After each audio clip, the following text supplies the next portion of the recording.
Hello, this is Paul Stagl, President of OPPI, the Ontario Professional Planners Institute, and this is a re-recording of an in-person webinar that Ann Joyner and I had hosted on July 22nd, dealing with professional regulation.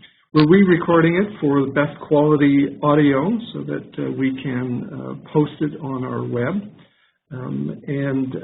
Just to remind you, I think, as I recall, that July 22nd webinar had something like 200 registrants, and Ann and I were delighted to speak to everyone. I think between the two of us, we've spoken to something like over 1,000 members over the last few months through district sessions and conference sessions and lunches and learns, and the webinar added quite a number of registrants to be informed about professional regulation. We've encompassed all of the questions that came from that session, so we'll be able to cover both the presentation and the questions with this re-recording. So just to remind everyone, with professional regulation, we've had considerable activity and advancement over the past 12 months, particularly since the June 2014 election. I know many of you have visited our web and all of the information that's been posted on it for quite some time, and we do keep it updated. But OPPI Council wants to ensure that updates are available to all of our members in a timely fashion, and there has been considerable activity on professional regulation in the last few months, including updates through information resources such as this one. So we've had tremendous success and recognition with our RPP, with our Registered Professional Planner designation, and it's timely now to enhance what we have in terms of our registration, our legislation rather. Our RPP legislation is now over 20 years old.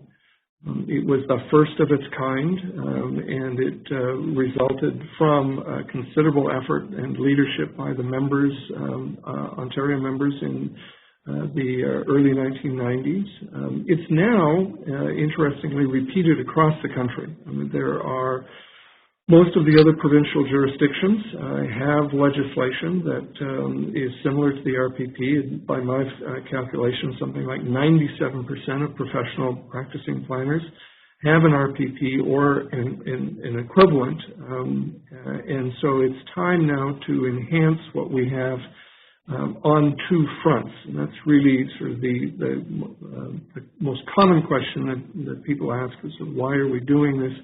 We're doing this for two reasons. It's enhanced tier legislation and it's enhanced title protection. So what I mean by enhanced tier legislation, it's time to update and enhance the Tier 3 legislation status that we have. Our private act was a Level 3, Tier 3 legislation, and it's really timely that we now upgrade that to a Tier 2, or in the ideal of all worlds, a Tier 1 piece of legislation. And that's to ensure that we're at the table when professional regulations are being discussed, as was the case recently with the professional engineers legislation update and with our recent experiences with the Upper Canada Law Society dealing with paralegal changes. It's been our experience that if we're not there to frame our voice, to frame our profession, others will most certainly step in and do it for us. We've been very fortunate in previous years because of the reputation that OPPI has at the ministry, to frequently be called about matters that are coming up that would affect our profession or affect planning or planning legislation, but that's not always a guaranteed invite with a Tier 3 type of legislation. So it's very important to ensure that planners have the tools to support that they need to implement and to apply government policy consistently competently and in the interests of the public, and a Tier 2 or a Tier 3 legislation will ensure that we are there, part of that discussion, and with the tools needed to represent the profession and the public interest. Also timely on the second front to update and enhance the title protection status. So what we have today is a recognition of the Registered Professional Planner, the RPP, and enhanced title protection would involve adding some additional descriptors to that title, to that umbrella, that would go to ensure a broader embrace of practicing planners who use that RPP. So our focus remains in the public interest, certainly in terms of standards and expectations and public expectations. But we also need to ensure oversight and policy engagements. Work done by planners is key to the implementation of policies that create healthy and thriving communities, and public legislation that gives the planners the recognition and the support needed to apply government policy and to serve the public interest. So we have that, and we keep that uppermost in our minds as we look to move forward.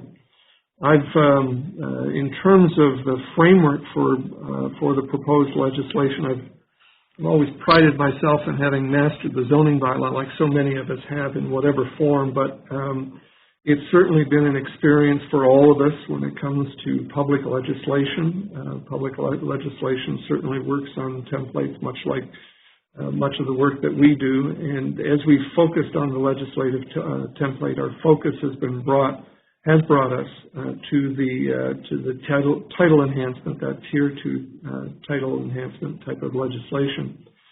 We found support and opportunity certainly for protected acts, and you'll recall in previous discussions and previous materials, we've talked about potential legislation to protected acts. That would be very much akin to a Tier 1 type of legislation. That's still potentially on the horizon for us, but it's a much more arduous template to follow. And I'm going to speak a little bit later in terms of the support out there. There is support for it, but in terms of the title protection, title enhancement, a Tier 2 type of legislation seems to be well within our reach. We came across, and we were having reference to the Registered Human Resources Professionals Act as a template. That's a very typical Tier 2 legislation, and as we read through their legislation, and comparable for other professional groups, but it's the most recent one, so we were having a look at that.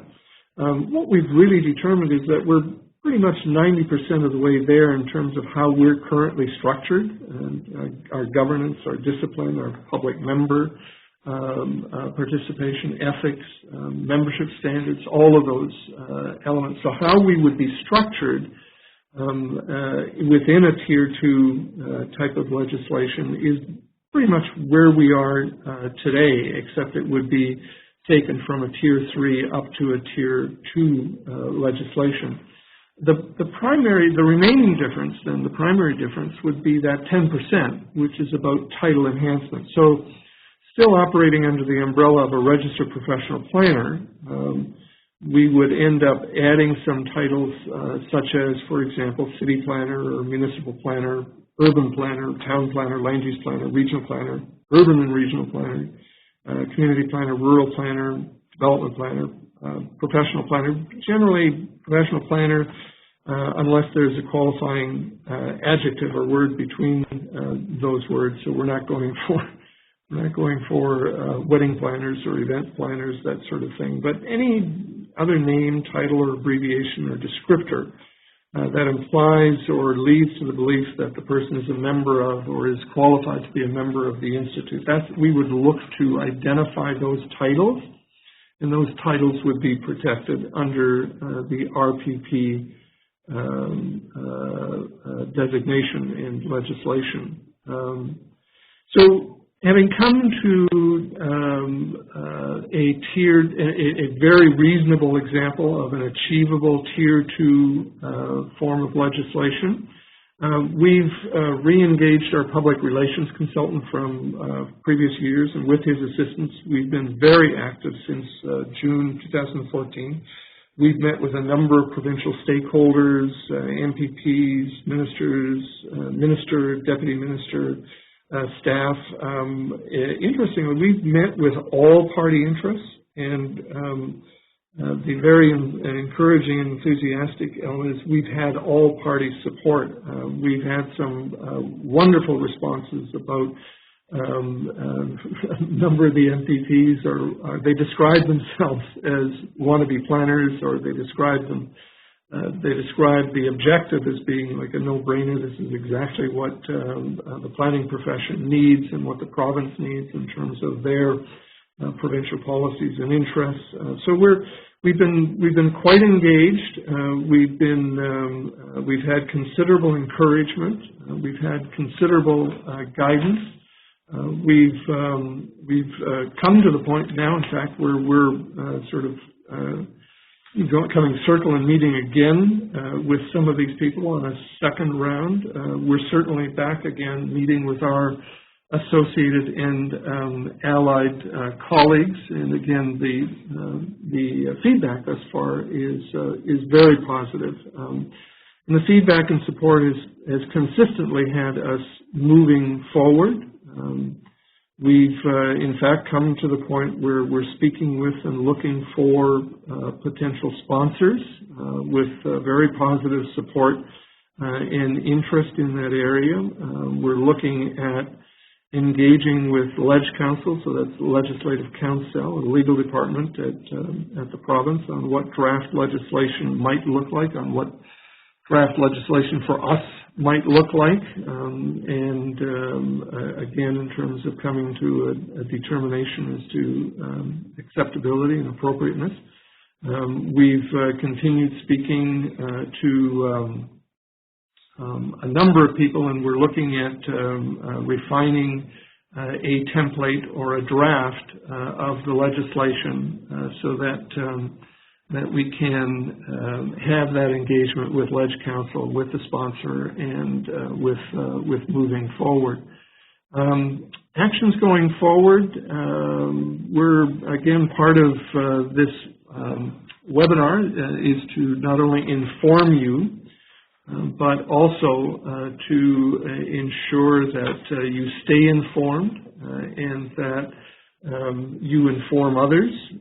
If you run into others who are interested in the topic or have questions, hopefully you'll have answers. If you run into MPPs, I've had some members comment to me that they run into an MPP in various places, and they have questions, so it's good that they've been informed. So we'd ask you to be informed and to speak to people if questions do come your way, and most importantly, to also provide feedback for us in terms of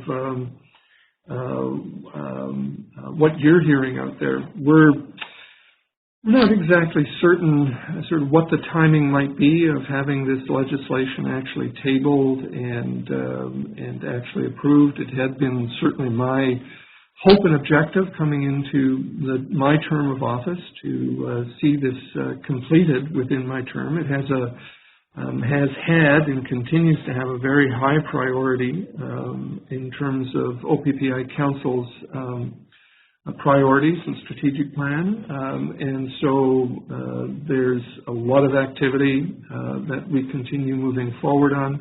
Not certain I'll be able to see it within completed within the end of my term, but I am very satisfied and very happy that by the end of my term, this will be very much on a path forward that will very likely be completed in 2016 at some point. So certainly well within the next year and possibly less than that. So We still have a ways to go. We've had considerable progress in the last year, very exciting progress, and we're expecting more progress in the coming months. But as I say, we do need our members to be informed and engaged. That was the end of the presentation on the webinar, and from there we had gone to some Q&A, questions and answers. I should say that what I'm about to go through is a combination of questions that were provided through the webinar. Some had been provided in advance, and I also included very typical questions that I've received as I've been on the road over the last few months, speaking to members at events. So it's a combination of most certainly frequently asked questions. So I'm just going to start with those and run through them. I should say at the outset, and I'll say at the end too, if I haven't covered a question that you have, you are more than welcome to send that question to me, and I'll have a link for you at the end of the presentation as to where you can contact me. But through the OPPI office, you got a question, just send along. We'll try and get an answer to you. If you're looking for a presentation in your office, I'm happy to do that as well. So let's just go through the questions. One of the very frequent questions that's asked is that I have non-RPP planners in my firm. It's a multidisciplinary firm or whatever the case may be. Will they have to become RPPs with a Tier 2 type of legislation? And the answer there is it's very much the same as what we would have today. This is not a restricted act. It's not a Tier 1 legislation. It wouldn't be akin to requiring anyone and everyone who is a planner to be part of or to be an RPP.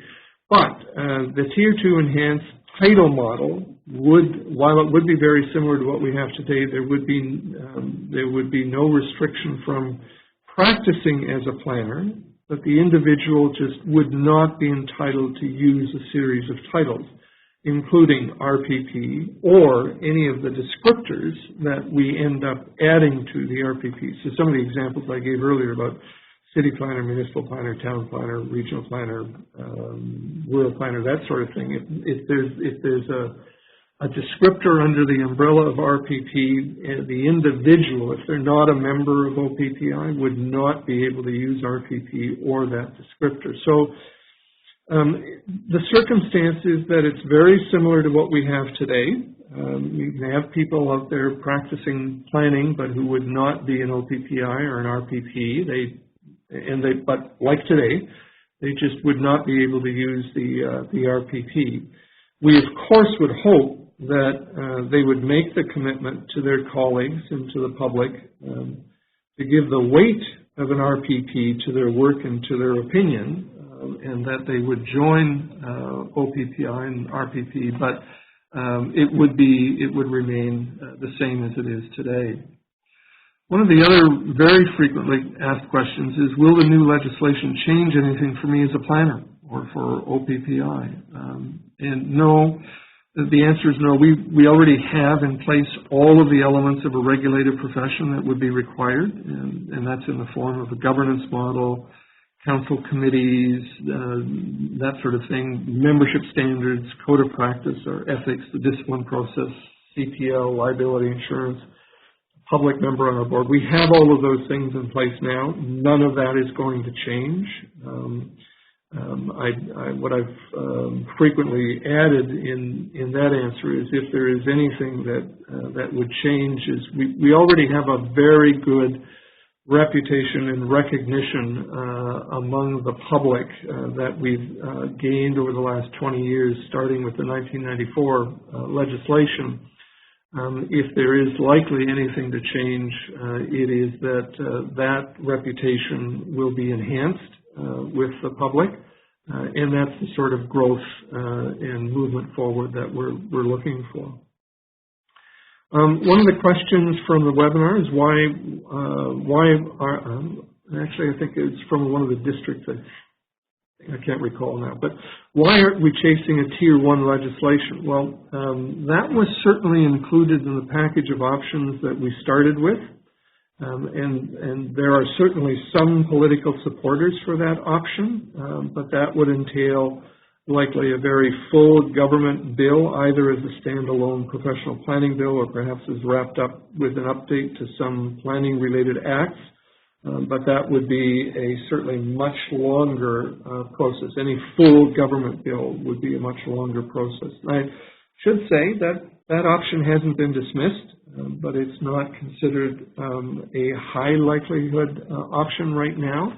Our primary focus right now is in the area of the Tier 2, but I should say it's very possible that the Tier 1 prospect might return, given what some people have said in the last few months.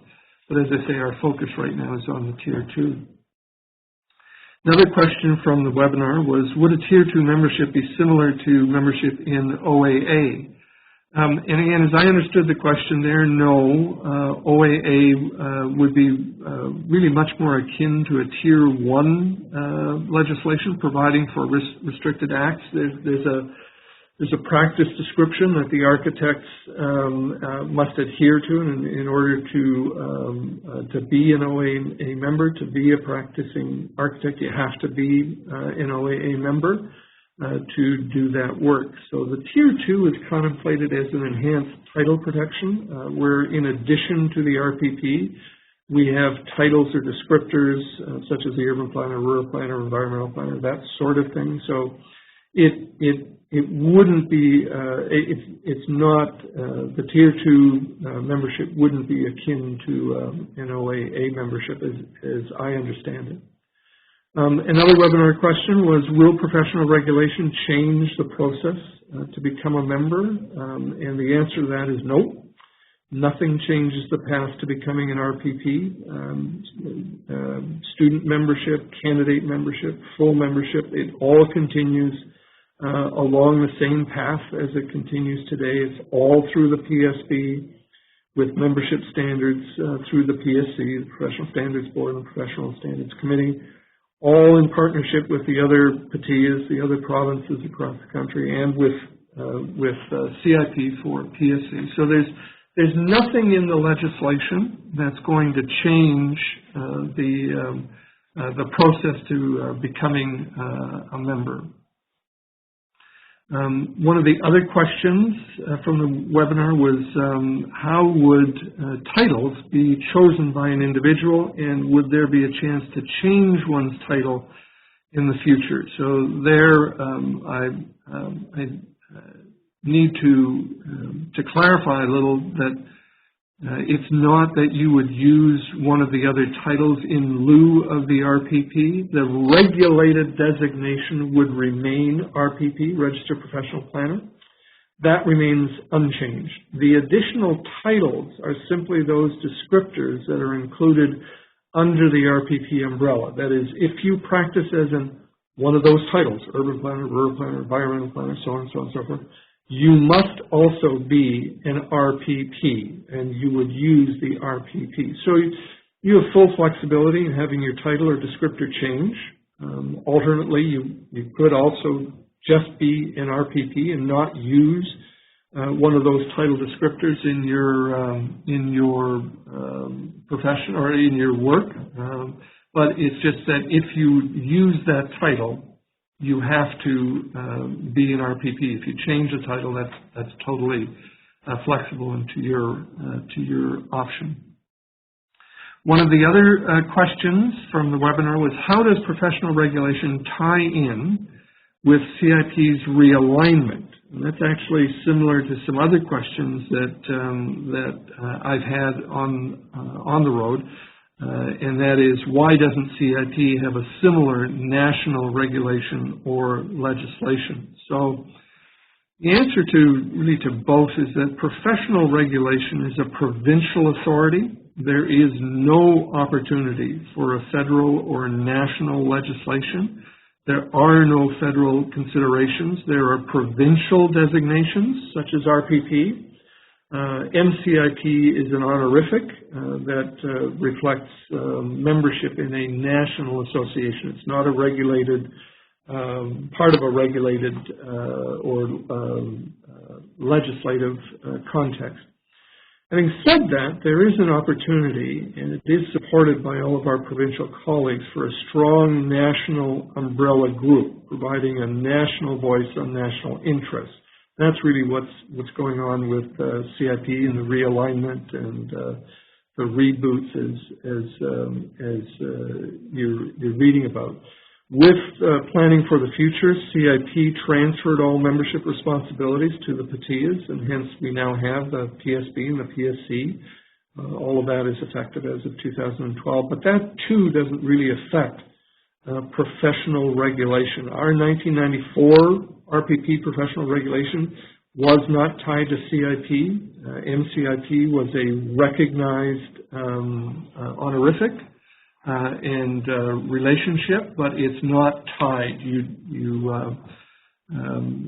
To be an MCIP, you have to be an RPP, but to be an RPP, you do not have to be a member of CIP. You don't have to be a member of any third-party group. You have to be a member of OPPI in order to use those protected initials.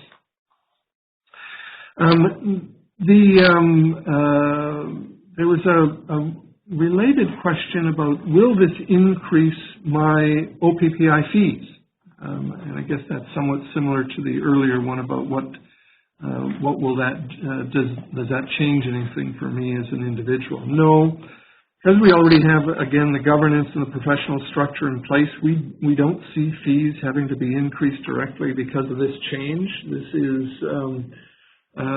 is something that we have been working towards. The structure is there. There are no structural elements or infrastructure elements that we need to add in order to realize this. So there are no fee increases that we see coming out of this. Another question from the webinar was, when are we looking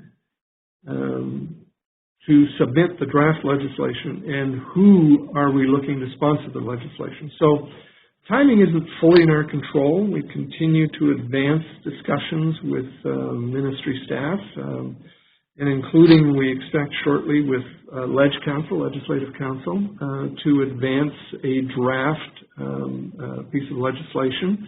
We've been working on a draft, and we don't really have a window yet to meet with Council, but we do see that as occurring shortly, we hope, and from that we'll see what changes are needed or appropriate. As for sponsors, the obvious answer is it will need to be one of the MPPs. We've actually had interest from all parties. We haven't finalized yet, but we do hope to do that shortly, and we are just so delighted that on our route of discussions with the MPPs, there has been as much support as there has been, so we're quite fortunate in that regard. One of the other questions from the webinar is, why can't RPP be used as a title in the legislation similar to PEng? So again, as I understood this question, like the OAA, the PEng is a different type of regulation, more in the Tier 1 level in terms of protection. RPP will continue to be our title umbrella with descriptors that fall under it. You know, in terms of, will it actually end up in the title of the legislation? That's possible. That again just depends on where that goes in terms of the drafting with Council and how it moves forward. But it wouldn't be similar to a PEng type of legislation, if I understood the question correctly. So, and another question we had from the webinar is there another association that we are looking to as a model? And that's actually similar to one of the advanced questions I had from Bob Lehman. And the answer is, we're really more interested in forging the model that's best for us, as we did in 1994 with the RPP, and that's now actually being replicated across the country, rather than our simply trying to template ourselves against somebody else's objectives. And so we're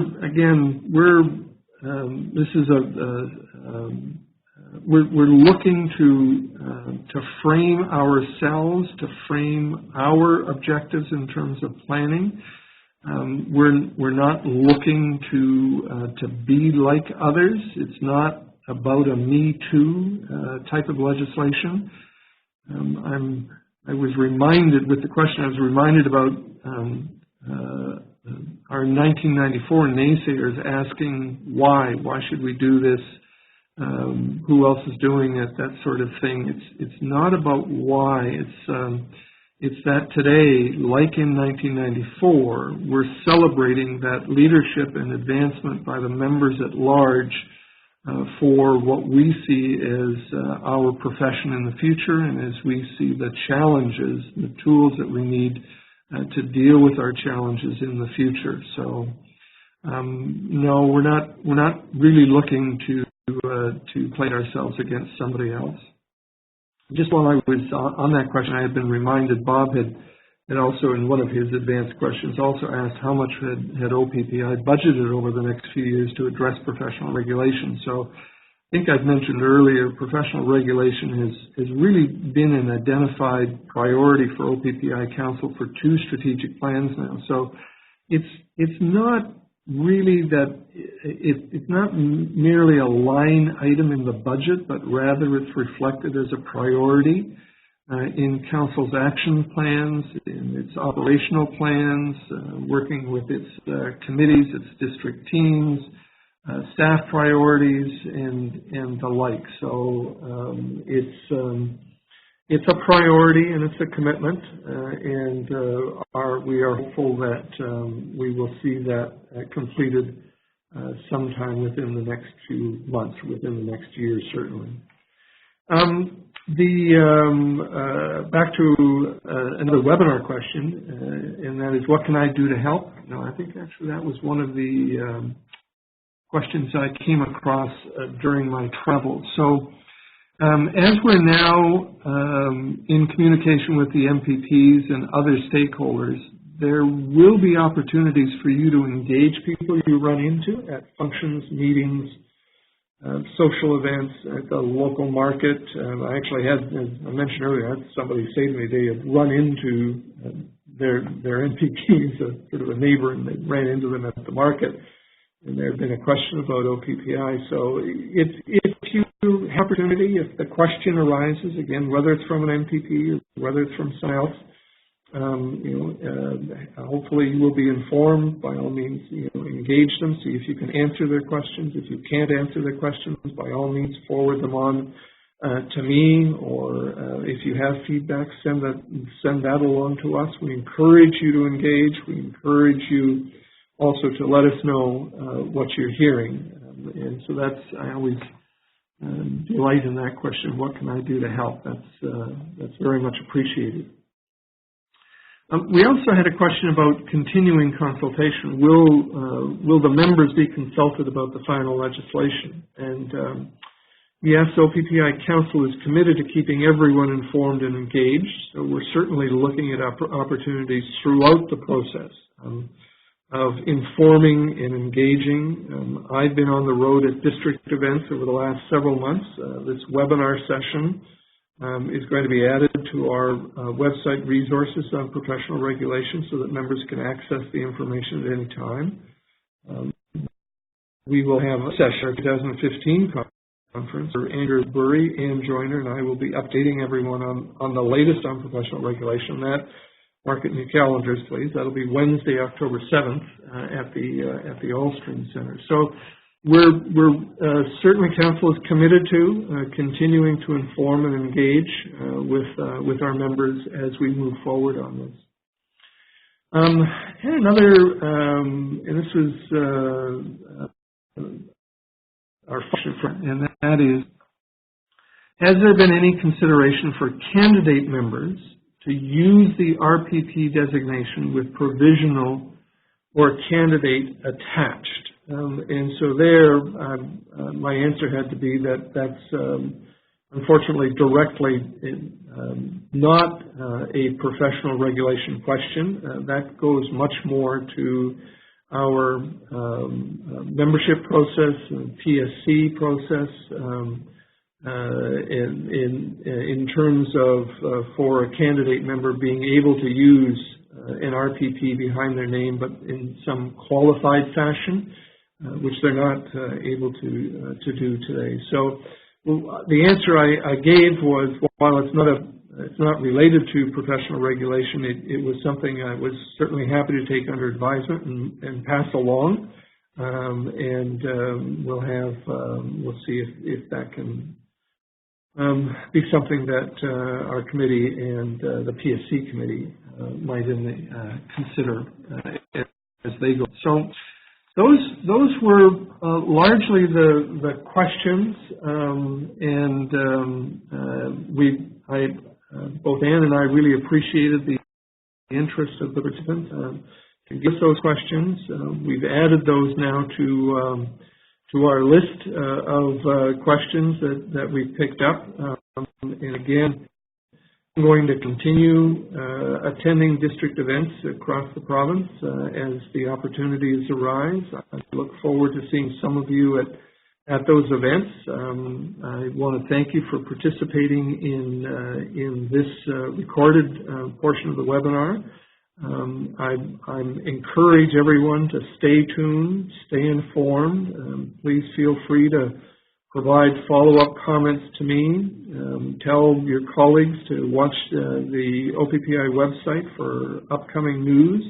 And again, you can always contact me if you have questions or if you have feedback at president@ontarioplanners.ca. So that wraps up the webinar on professional regulation. I had one more thing just to speak to everybody about, and I'd still like to do that here, just to remind everyone about our upcoming conference being held in Toronto at the Allstream Centre at Exhibition Place on October 6th to the 8th. It's a very exciting program. We have a number of keynote speakers. We've got Dr. Arlene King, the former Medical Officer of Health for Ontario, to talk about healthy communities and public health partnerships. We've got Lynn Richards, the CEO of the Congress for New Urbanism. We've got Dan Burden to talk about an uncommon future and uncommon successes in the health movement. We've got Jennifer Keesmaat talking about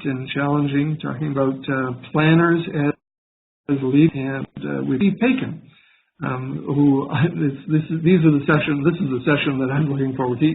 He will not only deliver a keynote for us, but I'm looking forward to his panel discussion with our Ontario Planning School directors on the topic of community design.